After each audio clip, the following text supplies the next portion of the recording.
उत्तर वैदिक काल के अंत तक आर्यों का विस्तार गंगा नदी के क्षेत्र तक पहुंच चुका था और जनजातीय व्यवस्था की जगह क्षेत्रीय राज्यों ने ले ली थी, जिन्हें जनपद कहा गया। उत्तर वैदिक काल में, मतलब जो लेटर वैदिक एज है, उसमें जनपदों के बीच संघर्ष और युद्ध होने लगे थे। जनपदों के राजा अपनी शक्ति और क्षेत्र बढ़ाने के लिए संघर्ष करने लगे। इस तरह कई जनपद आपस में मिलकर बड़े और अधिक प्रभावशाली राज्य बने, जिन्हें महाजनपद कहा गया। महाजनपदों के उदय से भारतीय समाज में एक संगठित राजनीति व्यवस्था का विकास होने लगा। अब राजा और ब्राह्मणों की शक्ति और बढ़ गई थी और पूरे समाज में स्थिरता आने लगी थी। यह काल भारतीय इतिहास में एक नई शुरुआत का प्रतीक भी बना। धीरे धीरे आगे चलकर भारत जो है 16 महाजनपदों में बढ़ गया, जो अलग अलग क्षेत्रों में फैले हुए थे। तो अब हम डिस्कस करने वाले हैं महाजनपद टाइम को। महाजनपदों का उदय और उनका विकास हम डिस्कस करेंगे। तो यहाँ पर हम जो अभी टाइम डिस्कस कर रहे हैं, ये समय है 600 BC के आसपास तक का समय। हमने स्टार्ट किया था 1500 BC से, जब वैदिक एज शुरू हुआ। वैदिक एज का लगभग अंत हमको देखने को मिलता है 600 BC तक, और यहीं से महाजनपदों का उदय होता है। उत्तर वैदिक काल के बाद में जब जनपदों का विस्तार होने लगा, तो प्रत्येक राज्य अपनी सीमा बढ़ाने की होड़ में लग गए थे, सत्ता को मजबूत करने के प्रयास में लग गए थे। इस संघर्ष के दौरान कई छोटे छोटे जनपद एकजुट होते गए और राज्यों में बदल गए, जिन्हें हमने क्या बोला, महाजनपद बोला। 16 BC तक 16 प्रमुख महाजनपद स्थापित हो चुके थे। कितने? 16। इन 16 में 4 महाजनपद जो थे वो सबसे शक्तिशाली माने जाते थे। मगध, कौशल, वत्स और अवंती, विशेष रूप से ये 4 जो थे शक्तिशाली थे। ये सभी दूसरे महाजनपदों पर विजय प्राप्त करने के प्रयास में लगे हुए थे। अंततः कई संघर्षों के बाद में मगध महाजनपद ने सभी महाजनपदों पर विजय प्राप्त की और उत्तर भारत में सबसे शक्तिशाली राज्य के रूप में उभर कर सामने आया। कौन सा? मगध महाजनपद। तो अब हम इस मगध महाजनपद पर जिन राजाओं ने शासन किया, उनके शासनकाल को डिस्कस करेंगे। देखिए, मगध के प्रमुख राजवंश और उनके शासक को डिस्कस करें उससे पहले इस राज्य के सबसे शक्तिशाली बनने और उसके छोटी छोटी पीछे की जो कहानी है, उनको पहले हम डिस्कस कर लेते हैं। उसके बाद में एक एक करके राजवंश को और उनके समयकाल को और शासकों को डिस्कस करेंगे। देखिए फ्रेंड्स, महाजनपदों की बात कर रहे हैं हम, तो महाजनपदों के सोर्स की बात करें कि इनकी जानकारी हमें किन प्राचीन ग्रंथों से प्राप्त होती है, तो बौद्ध ग्रंथ से हमको प्राप्त होती हैं, जैसे कि अंगुत्तर निकाय और महावस्तु। जैन ग्रंथ की बात करें जैसे कि भगवती सूत्र, आचार्य सूत्र। हिंदू ग्रंथ की बात करें जैसे कि महाभारत, पुराण, इन सभी से हमें महाजनपदों की जानकारी जो है वो प्राप्त होती है। यहाँ पर हमने 16 महाजनपदों की बात करी, तो उनकी राजधानी एग्जाम के अंदर पूछ लेते हैं कि किस महाजनपद की राजधानी क्या थी। तो यहाँ पर 16 महाजनपद हम डिस्कस करते हैं। सबसे पहला है अंग। इसकी राजधानी क्या हुआ करती थी? चंपा। मगध की राजधानी क्या रही थी? राजगृह, गिरिव्रज। मल्ल की राजधानी कुशीनारा। काशी की राजधानी वाराणसी। कौशल की श्रावस्ती या फिर अयोध्या। पांचाल की कांपिल्य। कुरु की इंद्रप्रस्थ। वज्जी की वैशाली। मत्स्य की विराटनगर। वत्स की कौशाम्बी। शूरसेन की मथुरा।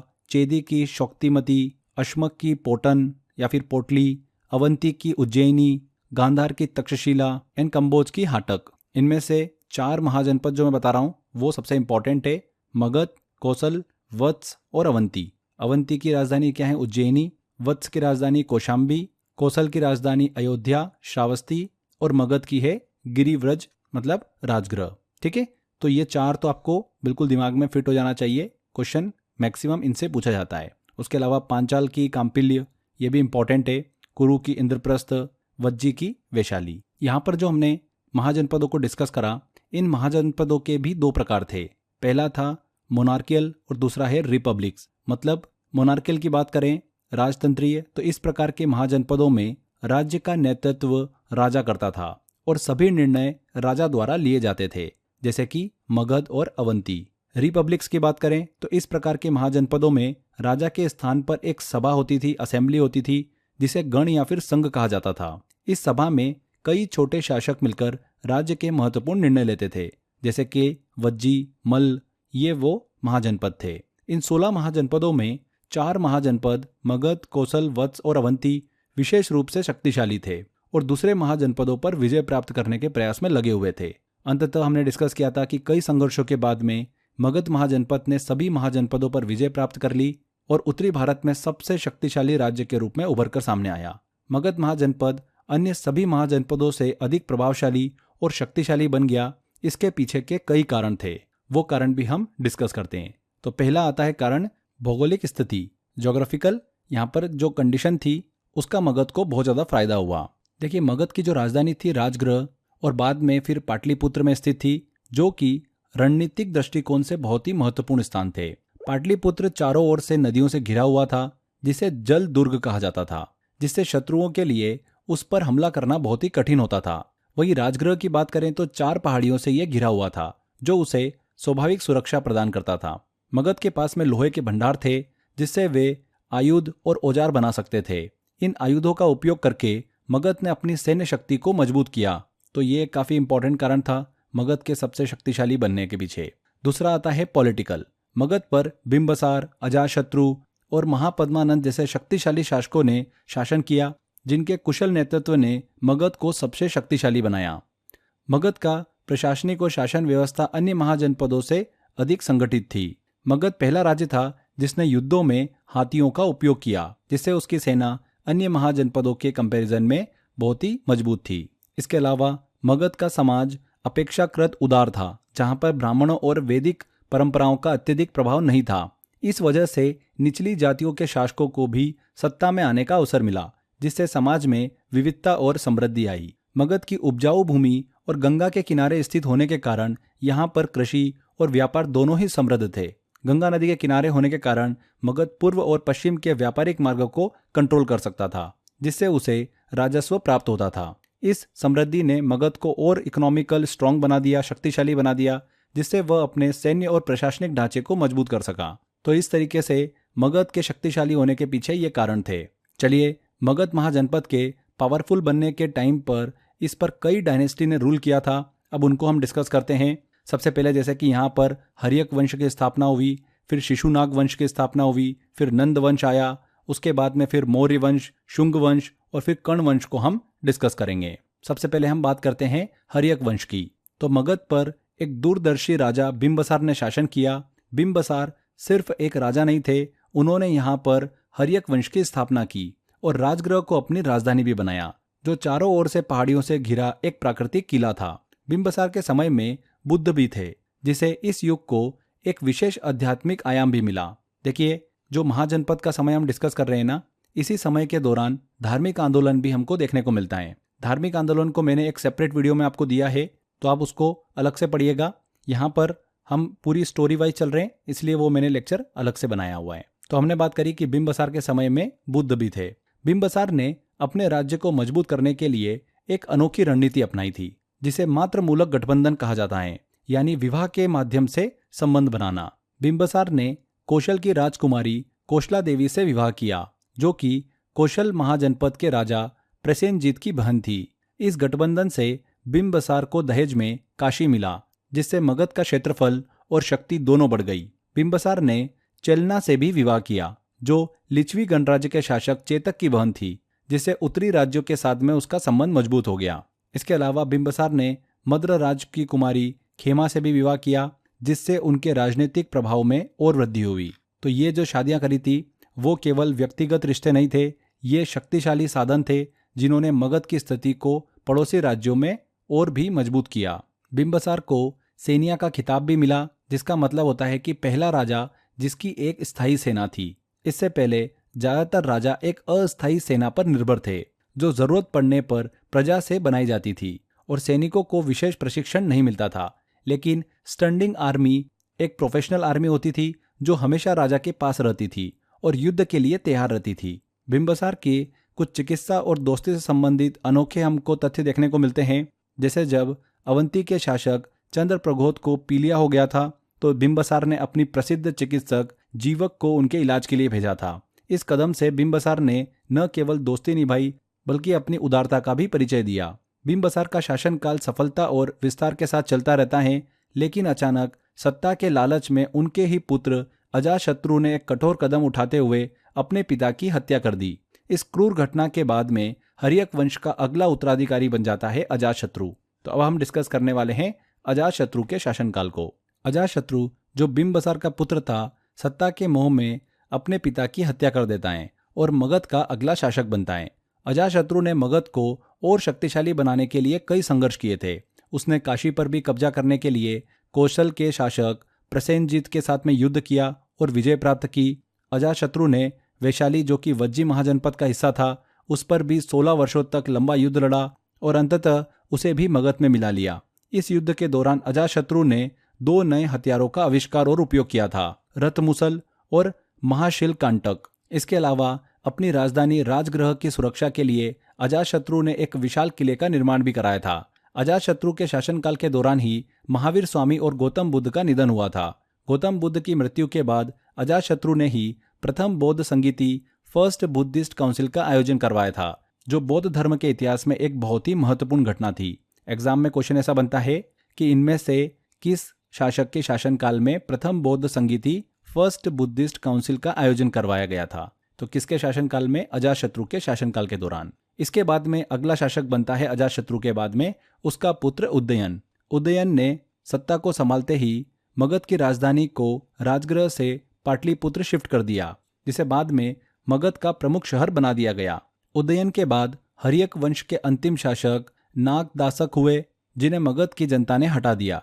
इसके बाद उनके अमात्य शिशुनाग को मगध का अगला शासक बनाया गया, जिससे शिशुनाग वंश की स्थापना हुई। तो अब हम डिस्कस करेंगे शिशुनाग डायनेस्टी को, जो कि चलती है 412 से लेकर 344 बीसी तक। शिशुनाग वंश की शुरुआत शिशुनाग ने की थी, इसीलिए इस डायनेस्टी का नाम जो है शिशुनाग पड़ा। इस वंश के दौरान मगध ने अपनी शक्ति को और बढ़ा लिया। शिशुनाग ने अवंती महाजनपद को अपने राज्य में मिला लिया। अवंती उस समय मगध के बाद सबसे शक्तिशाली महाजनपद था और इसको जीतने के बाद में मगध का कोई भी मजबूत प्रतिद्वंदी नहीं बचा। इसने मगध को उत्तर भारत का सबसे प्रमुख राज्य बना दिया। शिशुनाग ने मगध की राजधानी को पाटलिपुत्र से वैशाली स्थानांतरित किया। शिशुनाग के बाद में उसका पुत्र कालाशोक जो है सत्ता में आता है। कालाशोक ने राजधानी को फिर से पाटलिपुत्र में स्थापित किया और वैशाली में द्वितीय बौद्ध संगीति सेकेंड बुद्धिस्ट काउंसिल का आयोजन भी करवाया, जो बौद्ध धर्म के विकास में एक महत्वपूर्ण घटना भी थी। शिशुनाग वंश का अंतिम शासक नंदीवर्मन था। नंदीवर्मन को महापद्मानंद ने हटा दिया और नंद वंश की स्थापना की, जिससे मगध में एक नए युग की शुरुआत हुई। तो अब हम डिस्कस करेंगे नंद वंश को। 344 से 323 ईसा पूर्व तक का ये समय हमको देखने को मिलता है। नंद वंश की स्थापना किसने करी थी? महापद्मानंद ने की थी। महापद्मानंद को सर्वशत्रांतक कहा जाता था, यानी सभी क्षत्रियों को हराने वाला, और उग्रसेन यानी बड़ी सेना रखने वाले के नाम से भी जाना जाता था। पुराणों में उन्हें एक राट कहा गया। क्या कहा गया? एक राट, जिसका मतलब है एकमात्र सम्राट। महापद्मानंद ने अपने शासनकाल में अलग अलग राज्यों को जीतकर नंद साम्राज्य का विस्तार किया और उसे एक सशक्त साम्राज्य बना दिया। घनानंद नंद वंश के अंतिम शासक हुए और सबसे शक्तिशाली शासक माने गए। उनके शासनकाल में ही अलेक्जेंडर महान ने भारत के उत्तरी पश्चिम क्षेत्र पर आक्रमण किया था। इसके बाद में चंद्रगुप्त मौर्य ने कौटिल्य मतलब चाणक्य की सहायता से घनानंद को हराकर मौर्य वंश की भारत में यहाँ पर स्थापना की थी। यह मौर्य वंश आगे चलकर भारतीय इतिहास के सबसे महत्वपूर्ण साम्राज्यों में से एक बना। तो अब हम डिस्कस करेंगे मौर्य वंश को, बट उससे पहले अभी हमने यहाँ पर एक घटना डिस्कस करी थी कि घनानंद जो कि नंद वंश का अंतिम शासक था, उसके शासनकाल में अलेक्जेंडर महान ने भारत के उत्तर पश्चिम क्षेत्र पर आक्रमण किया था। तो महाजनपद काल के दौरान फ्रेंड्स, भारतीय उपमहाद्वीप को 2 महत्वपूर्ण विदेशी आक्रमणों का सामना करना पड़ा, जिन्होंने न केवल राजनीतिक बल्कि सांस्कृतिक और आर्थिक रूप से भी भारत पर गहरा प्रभाव डाला। तो ये 2 प्रमुख आक्रमण थे, ईरानी पर्शियन आक्रमण और यूनानी अलेक्जेंडर का आक्रमण। दोनों को डिस्कस करते हैं, बहुत ही छोटे छोटे हिस्से हैं। उसके बाद में हम मौर्य डायनेस्टी मौर्य वंश की तरफ चलेंगे। तो महाजनपद समयकाल चल रहा था। उस समय ईरानी पर्शियन आक्रमण हमको देखने को मिलता है 518 बीसी में। 518 ईसा पूर्व में ईरान के अचमेनिद साम्राज्य के शासक डेरियस प्रथम ने भारत के उत्तर पश्चिम क्षेत्र विशेष रूप से पंजाब और सिंध पर आक्रमण किया और इस क्षेत्र को अपने साम्राज्य की 20वीं सैट्रपी मतलब तानाशाही बना लिया। यहाँ पर सैट्रपी क्या होता है, तानाशाही क्या होता है, इसको हम थोड़ा डिस्कस कर लेते हैं। अचमेनिद साम्राज्य में तानाशाही उस प्रांतों या फिर राज्यों को कहा जाता था जिनका प्रशासनिक कार्य एक गवर्नर के हाथों में होता था। यह सैट्रपी डेरियस प्रथम की सबसे समृद्ध सैट्रपी मानी जाती थी और उसके कुल टैक्स संग्रह का 1/3 हिस्सा इसी क्षेत्र से आता था। इस आक्रमण के बाद में भारत और ईरान के बीच में व्यापारिक संबंधों की भी शुरुआत हुई। ईरानियों ने पंजाब और सिंध क्षेत्रों में आरामिक लिपि का प्रसार किया, जिसके बाद में खरोष्ठी लिपि के विकास को प्रेरित किया। मौर्य साम्राज्य ने भी अपने शिलालेखों में इस लिपि का उपयोग किया है। जिससे भारतीय प्रशासन और लेखन प्रणाली में भी बदलाव आया। तो ये हमने एक विदेशी आक्रमण डिस्कस किया, ईरानी पार्शियन आक्रमण, जो कि 1518 ईसा पूर्व में हमको देखने को मिलता है। इसके बाद में दूसरा प्रमुख आक्रमण 326 बीसीई में हुआ, जब महान यूनानी शासक अलेक्जेंडर ने अपनी विश्व विजय की महत्वाकांक्षा के तहत भारतीय उपमहाद्वीप के उत्तर पश्चिम क्षेत्र पर आक्रमण किया। तक्षशिला के शासक अंबी ने बिना संघर्ष आत्मसमर्पण कर दिया, लेकिन झेलम नदी के पास अलेक्जेंडर को राजा पोरस के प्रतिरोध का सामना करना पड़ा। पोरस और अलेक्जेंडर के बीच में हाइड स्पेस का युद्ध हुआ, जिसमें अलेक्जेंडर की जीत हुई, लेकिन पोरस की वीरता से प्रभावित होकर उसने पोरस को उसका राज्य वापस लौटा दिया। अलेक्जेंडर ने इस आक्रमण के बाद में भारत और यूरोप के बीच में व्यापार और सांस्कृतिक आदान प्रदान के नए मार्ग भी खोले। ग्रीक प्रभाव से गंधार कला का विकास हुआ, जिसने भारतीय मूर्ति कला को एक नई दिशा दी। इसके अलावा अलेक्जेंडर ने भारत में 2 शहरों की स्थापना की, झेलम नदी के पास निकेया की और पोरस के युद्ध क्षेत्र के पास में बाउकेफला की। तो ये दोनों हमने विदेशी आक्रमणों को डिस्कस किया जो महाजनपद टाइम के दौरान हमको देखने को मिले। फ्रेंड्स, हमने आखिरी वंश को डिस्कस किया था, नंद डायनेस्टी का लास्ट रूलर कौन था? घनानंद था। ऐसा माना जाता है कि घनानंद बहुत ही ईगोस्टिक मतलब अभिमानी था। मगध के लोग उसे पसंद बिल्कुल भी नहीं करते थे, इसीलिए चंद्रगुप्त मौर्य ने कौटिल्य की हेल्प से घनानंद को हटाकर खुद का साम्राज्य जो है वो स्थापित किया। घनानंद के समय ही अलेक्जेंडर का अटैक हुआ था। कौटिल्य घनानंद के पास अलेक्जेंडर के अटैक के बारे में जानकारी लेकर गए थे, पर घनानंद ने कौटिल्य की इंसल्ट की और उन्हें ह्यूमिलेट करके दरबार से निकाल दिया। उसी समय कौटिल्य ने कसम खाई थी कि घनानंद को मगध की थ्रोन से हटाकर एक अच्छे रूलर को थ्रोन पर जगह देने की जरूरत है। इसीलिए कौटिल्य ने चंद्रगुप्त को ट्रेन किया। चंद्रगुप्त मौर्य ने कौटिल्य की सहायता से घनानंद को हराकर मौर्य वंश की स्थापना कर दी। तो अब हम डिस्कस करने वाले हैं फ्रेंड्स मौर्य वंश को, मौर्य डायनेस्टी को।